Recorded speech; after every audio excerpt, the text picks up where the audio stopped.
Bismillahirrahmanirrahim. Assalamualaikum warahmatullahi wabarakatuh. Sampurasun. Yang saya hormati dosen pengampu kita yaitu Bapak Ceceng Salamuddin MAG, dan yang saya hormati juga rekan-rekan presentator saya dan yang saya cintai dan yang saya banggakan yaitu teman-temanku semua, khususnya dalam prodi PAI angkatan 2022. Nah, baik ya teman-teman, perkenalkan nama saya Sansan Ahmad Sanusi yang berperan sebagai moderator dari kelompok 4. Nah, yang mana dalam matkul sejarah pendidikan Islam. Nah, untuk kelompok kami sendiri terdiri dari 6 anggota. Di antaranya ada saya sendiri sebagai moderator, ada Baharudin, ada Rizky Nurjamal, ada Rika Kartika, ada Siti Nurjamilah, ada Wasilah, dan ada Yusi Rusmana Putri. Nah, yang mana kelompok kami akan membahas pendidikan Islam pada masa kerajaan Islam di Indonesia. Nah, dalam judul tersebut terbagi lagi sub-subnya, yaitu ada karakteristiknya, ada sistem pendidikannya, dan ada lembaganya, dan ada problematikanya. Baik ya, yang pertama ada karakteristik pendidikan Islam pada masa kerajaan Islam di Indonesia, akan dipaparkan oleh presentator yang pertama. Kepadanya saya persilakan. Baik, terima kasih kepada moderator yang telah memberikan kesempatan kepada saya untuk memaparkan materi mengenai karakteristik pendidikan Islam pada masa kerajaan Islam di Indonesia. Langsung saja, karakteristik yang pertama yaitu bersifat informal dan non-formal, yaitu tidak terikat oleh sistem atau lembaga tertentu, tetapi diselenggarakan secara fleksibel sesuai dengan kebutuhan dan kondisi masyarakat pada saat itu. Karakteristik yang kedua yaitu menggunakan masjid sebagai pusat pendidikan, yaitu tempat yang tidak hanya digunakan untuk ibadah, tetapi juga untuk belajar, berdiskusi, bermusyawarah, dan berdakwah. Karakteristik yang selanjutnya yaitu mengandalkan peran ulama dan guru sebagai sumber pengetahuan dan pembimbing rohani yang memiliki otoritas dan kredibilitas tinggi di mata masyarakat. Karakteristik yang selanjutnya yaitu memfokuskan pada pengajaran ilmu-ilmu agama, terutama yang berkaitan dengan akidah, syariah, dan akhlak, serta ilmu-ilmu sosial yang relevan dengan kehidupan masyarakat. Adapun karakteristik yang kelima yaitu menggunakan metode hafalan dan transmisi sebagai cara utama dalam menyampaikan dan menyerap pengetahuan yang didasarkan pada teks-teks klasik dan otoritatif seperti Al-Quran, hadis, dan kitab-kitab fikih. Karakteristik yang selanjutnya yaitu memiliki kurikulum yang beragam dan tidak baku, yang tergantung pada materi yang diajarkan oleh ulama atau guru, serta minat dan kemampuan murid. Dan karakteristik yang terakhir yaitu memiliki evaluasi yang subjektif dan tidak terukur, yang bergantung pada penilaian ulama atau guru terhadap kemampuan murid tanpa menggunakan standar atau kriteria yang jelas. Sekian yang dapat saya sampaikan, saya kembalikan kepada moderator. Baik ya, terima kasih ya kepada presentator yang pertama. Lalu kita lanjut ya ke presentator yang kedua, yaitu tentang sistem pendidikan Islam pada masa kerajaan Islam di Indonesia, yang akan dipaparkan oleh pemateri kedua dan yang ketiga. Kepada kalian berdua saya persilahkan. Yang pertama, kerajaan Islam di Sumatera, yaitu Kerajaan Perlak. Belum didapatkan data bagaimana pendidikan Islam dilangsungkan, tetapi diduga besar pendidikan di masjid, istana bagi keluarga pembesar, di masjid-masjid, di rumah-rumah, serta surau-surau bagi masyarakat umum. Materi pembelajaran pendidikan Islam dibagi menjadi 2 tingkatan. Yang pertama yaitu tingkat dasar, yang membaca terdiri atas pelajaran membaca, menulis, bahasa Arab, pengajian Al-Quran, dan ibadah praktis. Yang kedua yaitu tingkat yang lebih tinggi dengan materi-materi ilmu fikih, tasawuf, ilmu kalam, dan lain sebagainya. Kerajaan Islam di Sumatera Samudra Pasai. Yang kedua, materi pendidikan dan pengajaran agama bidang syariat adalah fikih mazhab Syafi'i. Sedangkan sistem pendidikannya secara informal berupa majelis, talim, dan halaqah. Pada masa Kerajaan Samudra Pasai, tokoh pemerintahan dapat merangkap menjadi tokoh agama. Selain itu, biaya pendidikan bersumber dari negara, jenjang dan struktur pendidikan pada masa Kerajaan Aceh sudah tersusun, sebagaimana lembaga pendidikan formal saat ini. Jenjang pendidikannya yaitu menusah atau madrasah terdapat di kampung dan berfungsi sebagai sekolah dasar, rangkang, setingkat madrasah sanawiyah, dayah. Terdapat di daerah Ulu Balang, setingkat madrasah aliyah, dayah Teku, Cik, disamakan dengan perguruan tinggi yang Kerajaan Aceh. Yang selanjutnya Kerajaan Islam di Jawa, Kerajaan Demak. Sistem pelaksanaan pendidikan dan pengajaran agama Islam di Demak mempunyai kemiripan dengan pelaksanaannya di Aceh, yaitu dengan mendirikannya masjid di tempat-tempat sentral di suatu daerah. Di sana diajarkan pendidikan agama di bawah pimpinan seorang badal untuk menjadi guru yang menjadi pusat pendidikan dan pengajaran serta sumber agama Islam. Yang selanjutnya ada Kerajaan Mataram. Dalam bidang pendidikan, Kerajaan Islam Mataram membuat beberapa ketentuan khusus, yaitu setiap desa harus menyediakan beberapa tempat pengajian Al-Quran. Di tempat itulah diajarkan huruf hijaiyah, berjanji, dan dasar-dasar keislaman lainnya seperti praktik ibadah, rukun iman, dan rukun Islam. Sistem pendidikan Islam pada masa kerajaan di Indonesia, yaitu Kerajaan Islam di Sulawesi, Kerajaan Islam Gorontalo. Sistem dan rencana pengajaran pesantren di Sulawesi hampir sama dengan sistem dan rencana pengajaran pesantren di Sumatera dan Jawa karena sumbernya satu, yaitu Mekah.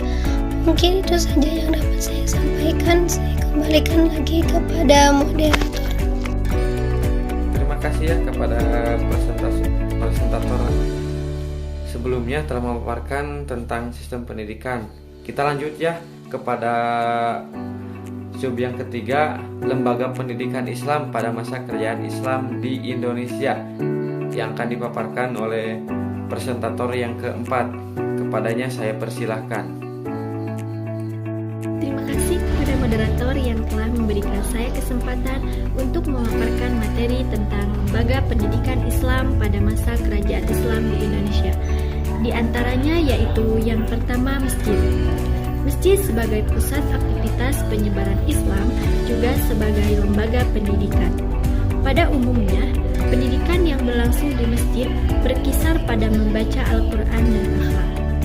Salah satu masjid yang terkenal pada masa kerajaan Islam ialah Masjid Agung Demak. Kemudian yang kedua, pesantren. Banyak yang mengatakan bahwa pesantren telah muncul sejak permulaan Islam di Nusantara yang mengambil bentuk dalam pawiyatan. Materi yang diajarkan di dalam pawiyatan berkisar pada ilmu-ilmu agama dan sikap beragama. Pada tingkat dasar diajarkan membaca Al-Quran. Pada tingkat selanjutnya diajarkan kitab-kitab klasik yang juga diklasifikasikan kepada tingkat dasar, menengah, dan tinggi. Metode yang digunakan adalah metode penghafalan. Yang ketiga yaitu menasah, rangkang, dan dayah. Menasah, rangkang, dan dayah adalah lembaga pendidikan yang dikenal pada masyarakat Aceh. Menasah dapat diartikan sebagai madrasah. Namun, bagi masyarakat Menasah juga berfungsi sebagai tempat ibadah, tempat pertemuan, pusat informasi, tempat tidur, dan tempat singgah, serta tempat istirahat para musafir. Sementara rangkang adalah tempat tinggal murid yang dibangun di sekitar masjid. Sementara dayah pada mulanya merupakan istilah bagi tempat di pojok-pojok masjid yang digunakan sebagai tempat pengajaran. Kemudian yang terakhir yaitu surau. Seiring dengan datangnya Islam, surau menjadi tempat penyebaran agama dan pusat-pusat pendidikan. Surau sebagai lembaga pendidikan mengajarkan pembacaan Al-Quran bagi masyarakat. Baik ya teman-teman, terima kasih kepada presentator yang keempat. Kita lanjut ya kepada presentator yang kelima, yaitu tentang problematika pendidikan Islam pada masa kerajaan Islam di Indonesia, yang akan dipaparkan oleh pemateri yang terakhir kita. Kepadanya saya persilahkan. Terima kasih kepada moderator dan telah mempersilahkan saya untuk menyampaikan materi selanjutnya, yaitu mengenai problematika pendidikan Islam pada masa kerajaan Islam di Indonesia. Tantangan pendidikan Islam pada masa kerajaan Islam di Indonesia adalah kurangnya standar dan sistematisasi kurikulum, metode, dan evaluasi. Pendidikan Islam pada masa itu bersifat non-formal dan disesuaikan dengan kondisi masyarakat. Kurikulum pendidikan Islam tergantung pada materi yang diajarkan oleh guru atau ulama, yang bisa berbeda-beda antara satu tempat dengan tempat lain. Metode pendidikan Islam juga cenderung mengandalkan hafalan dan transmisi pengetahuan dari guru ke murid, tanpa banyak memberikan ruang untuk kritisisme dan kreativitas. Evaluasi pendidikan Islam juga kurang terukur dan objektif karena bergantung pada penilaian guru atau ulama terhadap kemampuan murid. Alhamdulillahirrabbilalamin, teman-temanku semua, materi telah kami paparkan semuanya ya, dan akan disimpulkan ya, atau lebih tepatnya kesimpulan yang akan dipaparkan langsung oleh Wasilah. Baik, bismillahirrahmanirrahim. Assalamualaikum warahmatullahi wabarakatuh. Perkenalkan, nama saya Wasilah. Di sini saya akan menyimpulkan dari materi-materi yang telah disampaikan oleh teman-teman saya sebelumnya.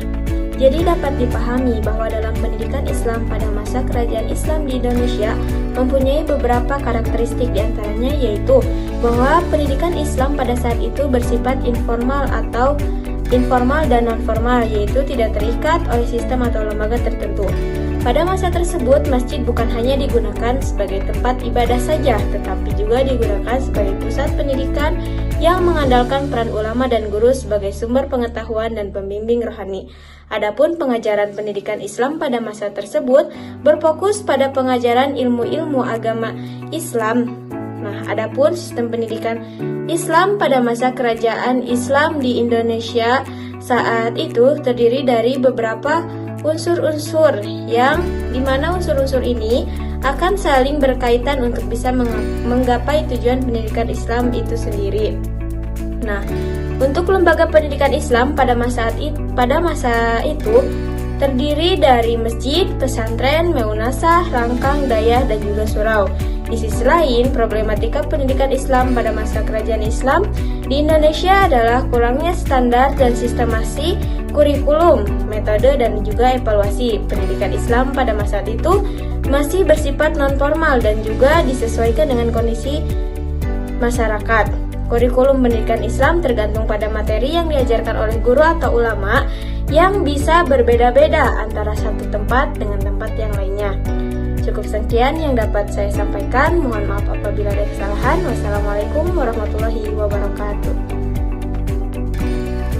Ya, mungkin sekian ya presentasi dari kelompok kami, dan mohon maaf ya tentunya bila ada kata-kata yang tidak mengenakan atau kurang menjawab ya, mohon maaf sekali, dan terima kasih telah memberikan kami kesempatan untuk memaparkan materi yang khususnya ini berjudul Pendidikan Islam pada Masa Kerajaan Islam Nusantara. Terima kasih semuanya dan yang menonton, semoga sehat selalu ya. Wassalamualaikum warahmatullahi wabarakatuh.